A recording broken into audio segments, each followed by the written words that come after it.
দুইটা দুইটা ভয়ঙ্কর পাপের কথা বলে দেই। এই দুইটা পাপে যারা আসক্ত হয়ে আছে তারা তওবা করে ফিরে আসলে পরেও সারা জীবন তাদেরকে এটা সাফার করতে হবে।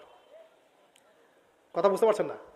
তওবা করে ফিরে এসেছেন মনে করেন, তারপরেও আপনাকে সারা জীবন এই পাপের ফলটা ভোগ করতে হবে। এক, মাদকদ্রব্য। দীর্ঘদিন সেবন করেছেন, তওবা করেছেন, ফিরে এসেছেন, আল্লাহ হয়তো মাফ করে দিয়েছেন, আল্লাহ পাক মাফ করে দিয়েছেন, বাট আপনি আপনার দেহের যে ক্ষতিটা করে ফেলেছেন এটা পোষাতে পারবেন না। এক নাম্বার। দুই, তখন আপনি যদি বিয়ে করেন আপনি স্ত্রীকে সন্তুষ্ট করতে পারবেন না। হ্যাঁ।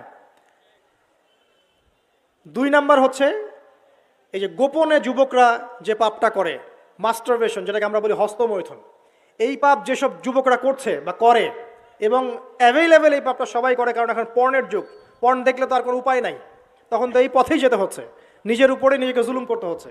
যারা হস্তমৈথুন অভ্যস্ত হয়ে গেছে এরা যদি তওবা করে ফিরেও আসে, শরীরে